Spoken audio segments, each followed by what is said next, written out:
किताबें किताबें हमारे जीवन का एक महत्वपूर्ण अंग है। वह किताबें ही थी जिससे हमें ज्ञान का सागर मिला। वे किताबें ही थी जिन्होंने हमें इतिहास के पन्नों में दर्ज करा दिया। ऐसे में मैं आपको मुलाकात करवाता हूँ आज के दौर के नए लेखक मलय जायसवाल, जो फॉर्चुनेटली मेरा फ्रेंड है। और कैसे उसने एक कठिन मेडिकल पढ़ाई के साथ साथ में ही अपनी एक बुक पब्लिश कर दी। तो आइए मैं मलय जायसवाल से आपको मिलवाता हूँ। तो मलय, सबसे पहले आप अपने बारे में बताइए एकदम शॉर्ट में कि आप कौन हैं। धन्यवाद आपका। मेरा नाम मलय जायसवाल है और मैं आजमगढ़ उत्तर प्रदेश स्टेट से बिलोंग करता हूँ। और मैं अभी फ़िलहाल मेडिकल की अंडर ग्रेजुएट डिग्री ले रहा हूँ अपनी BNYS में, नेचुरोपैथी एंड योगा साइंस। और मुझे पता है आप भी सेम कोर्स में हैं। तो लेखनी मेरा एक पैसन है। जैसे आम लोगों का पैसन होता है डांस करना, खेलना, घूमना या एक्सप्लोर करना, वैसे लेखनी भी मेरी एक पैसन है। तो लेखन मेरा यहीं से चालू हुआ है। तो सबसे पहले हमारे दर्शकों को ये बताइए कि आपने कौन सी बुक लिखी है। अच्छा, देखिए मैंने एक बुक लिखी है जिसका मैंने शीर्षक दिया है फिर से। बुक ये है, मैं आपको अपने दर्शकों को दिखा देता हूँ। ये मेरी बुक है फिर से। और इस बुक में मैंने अपने जीवन में जितनी भी लेखनी की है कविताओं के फॉर्म में, वो पूरी कविताओं का एक संग्रह मैंने इस बुक में डाल रखा है। और ये बुक मैंने काफ़ी टाइम लगाए हैं इस बुक को लिखने में। तो मेरी बुक का नाम है फिर से, और आप सबको काफ़ी कुछ सीखने समझने को मिलेगा इस बुक से। तो ये बताइए कि आपको ये किताबें लिखने का मोटिवेशन कहाँ से आया, किससे इंस्पायर्ड हुए, या फिर कैसे मन में थॉट्स आए कि नहीं मुझे एक अब बुक लिखनी चाहिए, थोड़ा बताइए। देखिए, बुक लिखने का सफ़र बिल्कुल भी आसान नहीं था मेरे लिए, या किसी के लिए भी बुक लिखना एक आसान सफ़र नहीं होता है। बुक लिखने का मोटिवेशन बहुत पहले से था मेरे अंदर, क्योंकि मेरे पापा एक पेशे से टीचर हैं। तो वो काफ़ी किताबें घर में रखते थे, तो मैं उनकी किताबें पढ़ता था। और पढ़ते पढ़ते ही मुझे ये लगा कि जिन्होंने किताब लिखा है वो क्या मेंटेलिटी रखते होंगे।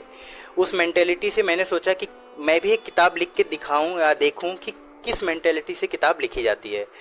तो किताब लिखने के दो ही तरीके होते हैं, या तो आप बहुत पढ़िए या तो आप अपने जीवन के कुछ एक्सपीरियंसेस शेयर कीजिए। तो मैंने काफ़ी पढ़ा और मैंने सोचा कि एक अपनी भी किताब ज़रूर होनी चाहिए। अच्छा मलय जी, ये बताइए क्या कि बुक्स कोई भी लिख सकता है? और जैसे होता है ना, बहुत से लोगों को लगता है कि ये बहुत हार्ड है, और बहुत से लोगों को बुक्स पहली बात तो समझ ही नहीं आती है, तो वो लिखेंगे क्या? तो कुछ टिप्स बताइए कि कैसे लिखे, या तो फिर क्या कोई भी लिख सकता है क्या? इसके बारे में थोड़ा बताइए। देखिए, बुक हर कोई लिख सकता है, बिल्कुल ये सही बात है। अगर वो लिटरेट है तो जरूर लिख सकता है, और इलिटरेट भी है तो भी वो किसी के द्वारा लिख सकता है। अपने एक्सपीरियंसेस के लिए किसी लिटरेसी की ज़रूरत नहीं है। अब बात होती है बुक लिखने के बारे में। तो बुक किताब एक ऐसी चीज़ है जो एक गहन और संवेदनशील इंसान ही लिख सकता है। इसमें एक गहन एक विवेक की ज़रूरत होती है, चिंतन की ज़रूरत होती है। और आप एक दिन में किताबें नहीं लिख सकते हैं। तो आप कुछ भी त्रुटिहीन आपको बुक लिखनी पड़ती है। आप उसमें त्रुटियां नहीं डाल सकते हैं। देखिए, आप आर्टिकल लिखते हैं, ब्लॉग्स लिखते हैं, या कोई फेसबुक या व्हाट्सएप पे कैप्शन लिखते हैं, वो एक डिफरेंट चीज़ है। वो लिखना नहीं हुआ, क्योंकि वहाँ पे कैप्शन, ग्रामेटिकल मिस्टेक सब चल जाएंगी। बट किताबें काफ़ी व्यवस्थित फॉर्म में होती हैं। तो बुक हर कोई लिख सकता है, बस बशर्ते शर्त इतना है कि आपको उस क्षेत्र में महारत तो नहीं, लेकिन एक अच्छा खासा एक्सपीरियंस जरूर होना चाहिए। अच्छा, बहुत अच्छी जानकारी आपने बताई। अच्छा, तो अब ये बताइए कि बुक्स लिखने के कौन कौन से स्टेप्स होते हैं, या फिर हमें कौन कौन से स्टेप्स को फॉलो करना चाहिए?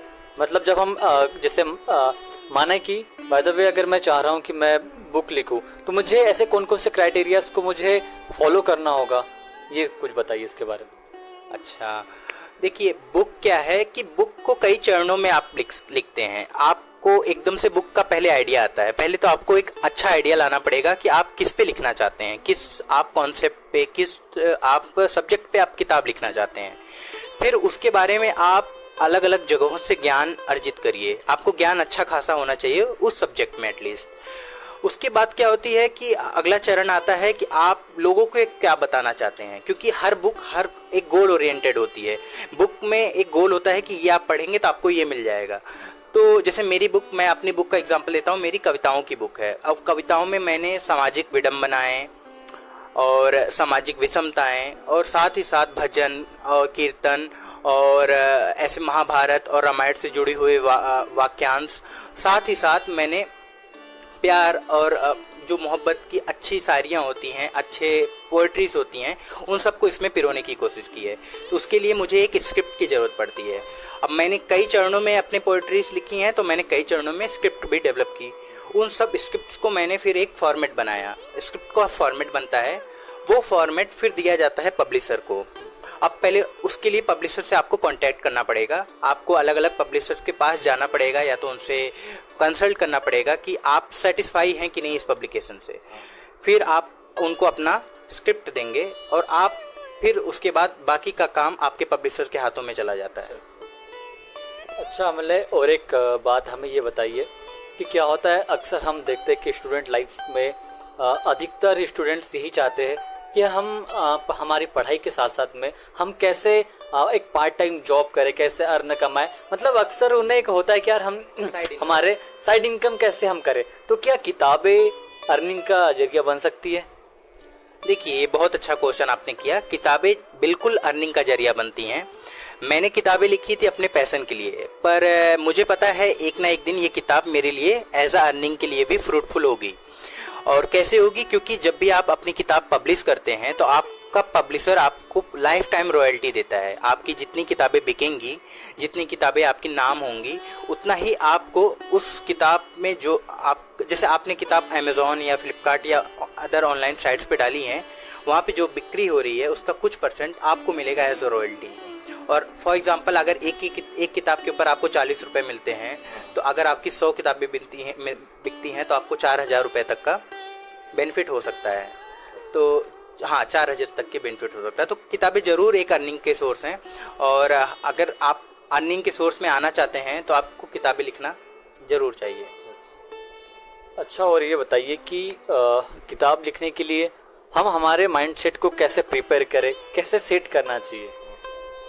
देखिए, मैंने इस क्वेश्चन का जवाब पहले भी दिया था कि किताबें लिखने का माइंडसेट डेवलप करने से पहले आपको बहुत किताबें पढ़नी पड़ेंगी। क्योंकि देखिए, दो ही तरीके का किताब लिखा जा सकता था। पहला है आप अपने एक्सपीरियंसेस को शेयर कर रहे हैं, उसके लिए आपको ज़्यादा पढ़ने की ज़रूरत नहीं है। आप बस मार्केट में ये रिसर्च करिए कि क्या वैसी किताबें लिखी गई हैं कि नहीं। जैसे कि कोई ये बताना चाहता है, जैसे सचिन तेंदुलकर है, उसने अपनी ऑटोबायोग्राफी लिखी। अब उसने ऑटोबायोग्राफी लिखने के लिए उसको बहुत ज़्यादा पढ़ने की ज़रूरत नहीं थी, क्योंकि वो ऑलरेडी इतना महान क्रिकेटर हैं वो, कि उन्होंने जो भी एक्सपीरियंसेस किए थे उन्होंने लिख दिया। पर हम और आप जैसे लोग जो अभी अंडर एक्सपीरियंस हैं, उसके लिए अपने पैशन को लिखने से पहले पैशन को समझना और पढ़ना बहुत ज़रूरी है। अगर हम अपने पैशन को पढ़ते हैं और समझते हैं, किताबें पढ़ते हैं, पढ़ने का समय निकालते हैं, तो आपको किताब लिखने का माइंडसेट अपने आप ही डेवलप हो जाएगा।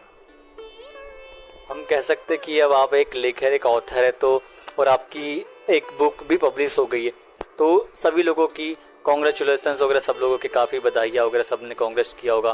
तो आपको कैसा लग रहा है, मतलब क्या फीलिंग, कैसा लगा आपको? देखिए, ये भी बहुत अच्छा क्वेश्चन लगा मुझे, क्योंकि मैं अभी डॉक्टर बनने के क्षेत्र में हूँ। अभी मैंने डॉक्टर बनना नहीं हूँ, तो मैं डॉक्टर लिख नहीं सकता हूँ, ये इलीगल होगा। लेकिन अब मैं ऑथर लिख सकता हूँ अपने नाम के सामने। ये भी एक डॉक्टर से सिनोनिमस शब्द लगता है, मतलब ऐसा सुनने में सेम लगता है शब्द। तो अच्छा लगता है कि अपने नाम के आगे अगर आप डॉक्टर लगा सकते हैं और राइटर लगा सकते हैं, तो ये एक अपने आप में एक सेंस ऑफ अचीवमेंट की तरह फील होता है, और अच्छा लगता है बुक लिखना। अच्छा, मेरा लास्ट क्वेश्चन ये है कि हमें बुक्स क्यों पढ़नी चाहिए और हमारे लाइफ में बुक्स की क्या इम्पोर्टेंस होती है? आखिरकार ऐसी क्या चीज़ है जो हमें बुक्स बताती है और कोई चीज़ें नहीं बता पाती? अच्छा जी, ये बहुत अच्छा क्वेश्चन है आपका। मैं ये बताना चाहता हूँ, इस क्वेश्चन पे मैं थोड़ा समय लेना चाहता हूँ, क्योंकि देखिए, आजकल एक भागता हुआ ये ज़माना है, रुकने वाला बिल्कुल नहीं है। पहले क्या था, पहले के समय में जब सोशल मीडियाज़ नहीं थे, इंटरनेट नहीं था, तो लोगों का मेन सोर्स ऑफ इनकम किताबें ही थी। एक ही सोर्स ऑफ इनकम था, वो किताबें।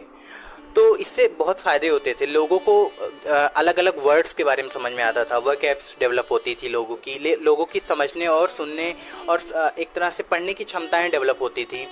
तो ये सब क्षमताओं को आज का जगत कुचल चुका है। अब हम क्या करते हैं, इंस्टाग्राम को स्क्रॉल करते हैं तो 30 सेकंड में वो पोस्ट जो है बदल जाता है।